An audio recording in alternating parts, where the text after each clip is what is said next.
Барлықтарыңызға сәлем достар, сіздермен бірге қабырға еті қосылған картоптың духовка деп пісіретін боламын. Ең алдымен маринадтап аламыз. Ол үшін бізге 1 қасық соя соусы, қызыл бұрыш, қара бұрыш және 1 қасық майонез, кетчуп, 1 қасық бал. Барлығын бір ыдысқа салып, жақсылап барлығын араластырып шықтым. Дайын соусты етіме жақсылап жақтым бүкіл жеріне, сосын 1-2 сағатқа тоңазытқышқа салып қойдым.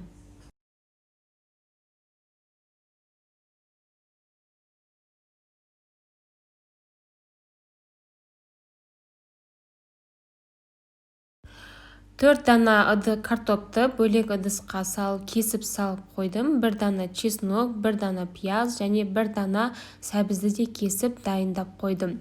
Барлығын салып, үстіне болгар бұрышын кесіп салдым. Сосын жаңағы қалған соусты салып, содан кейін үстіне приправа салдым. Ешқандай тұз қосқан жоқпын, себебі дәм қосардың өзінің тұзы бар. Сосын құрғақ болып қалмас үшін 1 қасық зәйтүн майын қостым. Барлығын араластырдым.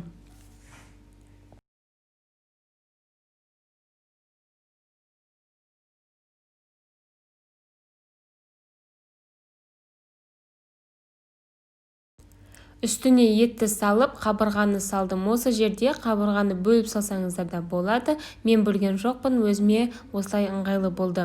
Содан кейін қызып тұрған пеште 200 градуста 40-45 минут пісірдім. Беті міндетті түрде жабық болу керек. Егер сіздерде қақпағы болмаса, онда фольгамен орасаңыздар да болады.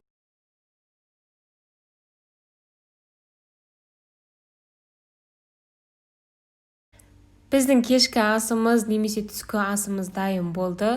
Өте дәмді болып шыққан, үйдің барлығы бір хош иісті болып, ерекше иісті алып жатыр.